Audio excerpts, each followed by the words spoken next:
The Scrum values are an integral part of the Scrum framework.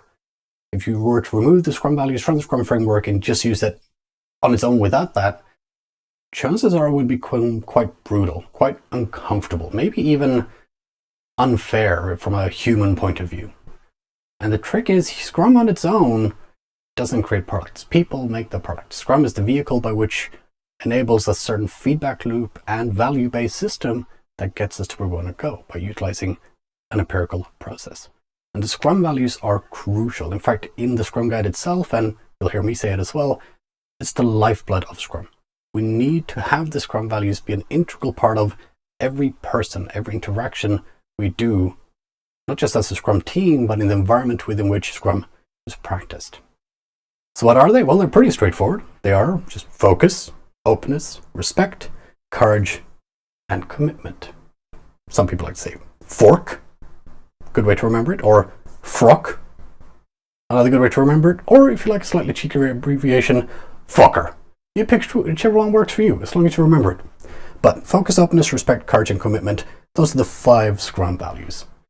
And the idea is that you want everyone in the environment to model these values. And when we say model the values, the best way to think about it is monkey see, monkey do. If people see you do it, they will likely copy those behaviors. Because let's face it, being focused on what we're trying to achieve together, the goals, the rules we've set together to work on something, the work in front of us, openness, sharing and talking openly and honestly with each other, respect, right, for each other as adults, individuals, professionals, courage to speak up when things are uncomfortable, when things aren't quite right, and commitment, of course, to what we're here to do, to what we're here to achieve together, not just as individuals, but as a team.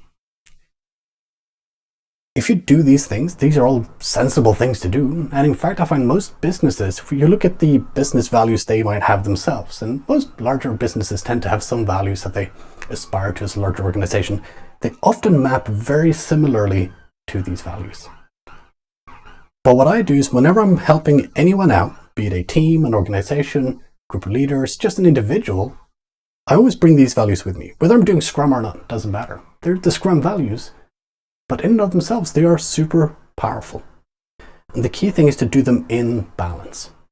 Right? Too much of one and not enough of another tends to lead to some issues. I tend to say jokingly, you can be very courageous but not very respectful and say some things that perhaps you didn't need to say to someone. But we value balance, right? So courage, respect, openness in balance, much better results. So what happens when you model these values then? Well, as you might be able to see from this little tree, it's called the trust tree, which I've stolen with pride and permission from a fantastic fellow trainer called Simon Reindl. Check out his content, it's pretty fantastic. If you model these values consistently over time, you will build trust. People will trust you because, well, they can see that you do these things, right? You're committed, you're focused, you're open, you're courageous, you're respectful. That means they will trust you. Once you have trust in place, well, guess what? Now we can get real transparency. Now we can actually see and talk about the things that are important to us and that are important for getting us to where we want to go. Without trust, yeah, you'll talk about some stuff, but you might gloss over some of the important details. We've all had that moment where someone senior comes and pokes us and says, hey, how's that project going? We tell them, oh, it's fine, all's great. But we actually know it isn't because we don't have that trust in place yet. Usually that is because some of these values are not being modeled appropriately within the organization.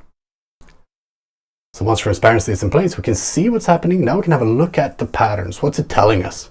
And based on that inspection, that analysis, we can now choose to make some adaptations, some changes that's going to get us closer to where we want to go. And that's that empirical loop of transparency, make it visible, have a look at it. Is it where we want to be? If not, let's make some changes to get us closer to where we want to go.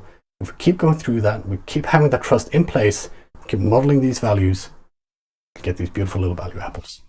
That is why the values are so important. Now, I often say it's a 6th value that's not a Scrum value, but it's one thing that I think is very important. And it's resilience or discipline. Pick whichever one you prefer. The idea behind it is the same. That is to say, we're not perfect. We're going to make mistakes. I want you to try and model these as perfectly and amazingly as you can, because you are perfect and amazing, of course, as a human being, but you'll make mistakes. That's okay. That's where the resilience and discipline comes in. We've got to dust ourselves up, forgive ourselves, show ourselves a bit of kindness, get back up on the horse and try again. When we do that, we'll build trust, get real transparency, we'll deliver value. That's why they're so important. All right. Thank you very much for watching. And if you like what you saw and you want to hear more about what I've got to say in the future on similar questions, or if you have a question yourself, please reach out to me on LinkedIn. That's the easiest way to get a hold of me. You can also email me at oscar.styf@pragmaticshift.com. Please do like the video, share it with others if you think they might benefit from it, or follow my profile to see stuff as they come out as well. And I would love to be your Scrum trainer. So please find my content on pragmaticshift.com. You can find the courses I've scheduled for the year, or on scrum.org.com as well. Look forward to seeing you in my classroom soon.